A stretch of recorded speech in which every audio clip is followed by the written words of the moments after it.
Sejam bem-vindos, finalmente, gente. Finalmente, o último tópico. Então, sem muita enrolação, vamos dar início. Esse tópico, ele compreende ali o último nível da pirâmide, ou seja, o quarto nível da pirâmide, composto ali pelos açúcares, açucarados, gorduras, os óleos, certo? No Guia Alimentar de 2008, esse grupo, ele se encontra no topo da pirâmide, sendo recomendado uma porção para o grupo dos óleos e uma porção para o grupo dos açúcares. O kit de 2014, ele já orienta que o consumo desses alimentos ele seja feito de forma moderada. Óleos, gorduras, sal e açúcar são ingredientes extraídos de alimentos in natura, passando por processos como moagem, trituração, pulverização e refinamento.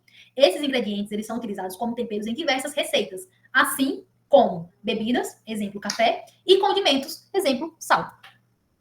Óleos e gorduras são substâncias insolúveis, podem ser saturadas ou insaturadas, extraído de grãos, sementes e frutos, como exemplo, óleo de soja, óleo de girassol, óleo de milho, óleo de canola, óleo de coco, óleo de algodão, óleo de amendoim, óleo de azeite e óleo de dendê, ou podem ser de origem animal. E aí temos a banha, toucinho, manteiga e o bacon. São utilizados para realçar o sabor dos alimentos, dando a eles ali leveza e maciez. Eles também são responsáveis por formar uma barreira contra a umidade. São veículos para vitaminas lipossolúveis, ácidos graxos essenciais e colesterol, e 1 grama de lipídio, de gordura, equivale a 9 quilocalorias. Os óleos, quando em temperatura ambiente, apresentam forma líquida, enquanto que a gordura, quando em temperatura ambiente, vai apresentar a forma sólida.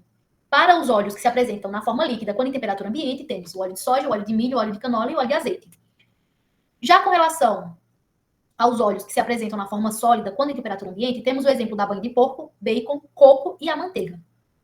Os óleos, eles podem ser utilizados para fritar, refogar, temperar e até mesmo untar formas. As gorduras, como o caso do bacon, a manteiga e a banha, podem ser utilizadas como ingredientes em preparações para bolos, tortas, massas folhadas. Para dourar alimentos, a gordura ela deve estar em temperatura de 190 a 198 graus Celsius. Já para corar os alimentos, a temperatura ela tem que estar entre 130 e 150 graus Celsius. Para fritar os alimentos, temperatura entre 180 e 200 graus Celsius. Tanto óleo quanto gordura costumam trazer maciez e peso às preparações. Alimentos que necessitam passar por longo período de fritura, é recomendado que escolha uma gordura que suporte alto aquecimento, como, por exemplo, a banha de porco. As gorduras, elas tendem a absorver o odor e sabor dos alimentos, sendo, nos grandes restaurantes, destinada para esse fim. Deve-se tomar cuidado com a contaminação cruzada pela gordura. Por exemplo, se você atende uma pessoa que apresenta alergia a camarão, não é interessante fritar, por exemplo, um pastel ou uma carne no mesmo óleo ou frigideira usada para fazer o camarão, porque pode haver ali resíduo daquele camarão que vai ser passado para o alimento e essa pessoa ela vai ser prejudicada. Então, é necessário tomar cuidado com a contaminação cruzada. Quando colocamos um alimento in natura na gordura quente, a sua temperatura ela tende a diminuir. Esse processo de redução da temperatura pode impedir que o alimento ele fique dourado. Para que isso seja evitado, recomenda-se aquecer o alimento antes de colocá-lo na gordura ou usar ali uma menor quantidade do alimento para evitar que ocorra queda de temperatura. Com relação ao recebimento, devemos observar a data de validade. No caso de manteigas e banhas, quando refrigeradas, elas devem apresentar cheiro e cor característica. Com relação ao armazenamento, quando refrigerados, a temperatura ela vai variar de menos 1 a 10 graus Celsius. Quando congelados, temperatura de aproximadamente menos 18 graus Celsius. Óleos vegetais podem ser conservados sem refrigeração, desde que longe da luz, em embalagem fechada e lugar arejado. Os carboidratos simples são chamados de açúcares. Eles incluem monossacarídeos, glicose, frutose, galactose, disacarídeos, sacarose, maltose, lactose, polissacarídeos, amido, celulose, destrina e glicogênio. 1 grama de carboidrato corresponde ali a 4 quilocalorias. O açúcar mais usado em preparações, ele é obtido a partir da cana-de-açúcar. O suco concentrado da cana-de-açúcar vai dar origem ao melado, rico em ferro, e o seu produto final vai ser o açúcar branco, que é pobre em nutrientes. Temos aqui os tipos de açúcares e as suas características. O melado, ele é elaborado a partir da cocção da cana-de-açúcar, sendo rico em sacarose, frutose e vitaminas do complexo B. O açúcar mascavo e a rapadura, ele é obtido das primeiras extrações da cana-de-açúcar, rico em glicose, frutose, cálcio, ferro e fósforo. Açúcar demerara é retirado do melado da cana. Por não ser lavado, ele mantém a coloração nutricional. Pode ser empedrar. Esse açúcar ele pode se empedrar com facilidade. Açúcar cristal, obtido do açúcar demerara, após o processo de lavagem com água e remoção de mel entre os cristais. Açúcar refinado ou branco, obtido do açúcar cristal. Dissolve-se os cristais e retira toda a coloração. Açúcar em tablete, obtido pela adição da sacarose cristalizada em formas, adição ali da solução quente e após resfriado, tirado das formas. E o açúcar de confeiteiro, que é formado por ação do açúcar refinado mais amido. Alimentos açucarados são considerados alimentos açucarados as balas, gomas, bombons. Esses alimentos eles são fabricados pelas indústrias alimentícias, podendo haver a adição de outros açúcares. Essa lista de açúcares industriais é enorme. Temos como exemplo xarope de glicose, xarope de milho, açúcar invertido, maltose, glicerol, frutose, maltodestrina, destrose. Alimentos com uma longa lista de ingredientes normalmente irão possuir um ou mais tipos de açúcares em relação à sua composição. Adulcorantes são substâncias extraídas de plantas naturais, como a estévia, sorbitol, manitol, sucralose, xilitol e eritritol, ou artificiais, como a sacarina, ciclonato, aspartame e a C-sulfame K. Tem capacidade superior à sacarose, usada ali para adoçar preparações ou bebidas, e geralmente não são absorvidos pelos organismos. O uso de produtos químicos e artificiais está muito ligado a xenobióticos, que são substâncias químicas que causam alterações no organismo. Adoçantes químicos usados em excesso podem ser considerados xenobióticos, ocasionando ali alterações metabólicas. Temos aqui os adoçantes, as características, contraindicação e o limite diário. A sacarina sódica, ela é derivada do petróleo e naftalina. Gente, olha isso, que absurdo. Derivada do petróleo e naftalina. Ela adoça 400 vezes mais que a sacarose. E ela não é calórica. Contraindicação, ela é contraindicada para hipertensos. E o seu limite diário é de 5 mg por quilo. O ciclonato de sódio é derivado do petróleo, também não é calórico, contraindicado para hipertensos, limite diário de 11 mg por quilo. O aspartame, ele é produzido a partir de aminoácidos, como a fenilalanina e o ácido aspartico. Tem ali 4 quilocalorias. E a contraindicação é fenilcetonúricos, gestantes lactantes. Limite diário de 40 mg por quilo. O estévia, ele é extraído de plantas, não é calórico, não tem contraindicação, e o limite diário é de 5,5 mg por quilo.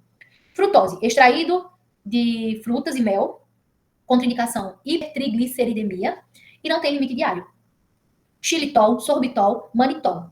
São açúcares ali obtidos por redução da frutose e hidrogenação de xilose, não tem contraindicação e o seu limite diário é de 15 mg por quilo. Sucralose, ele é derivado do açúcar da cana, não é calórico, não tem contraindicação e o limite diário é de 15 mg por quilo. As bebidas são soluções aquosas, e aí temos suco, extratos ou essência de plantas ou parte delas, temos leite ou soro do leite com substâncias aromadas, gaseificadas ou não, com anidrido de carbônico, consumidas com ou sem a presença de alimentos. O seu valor nutritivo vai variar em razão das diferentes composições. As bebidas elas podem ser divididas em bebidas não alcoólicas, e aí temos infusos, sucos de vegetais ou frutas, refrescos, refrigerantes, leites aromatizados e água. Bebidas alcoólicas, bebidas fermentadas, bebidas destiladas, licores e coquetéis. Atualmente encontramos diversas formas e nomenclaturas no mercado, que devem ser apontadas no momento de orientação, como a diferença entre néctar, suco e refresco.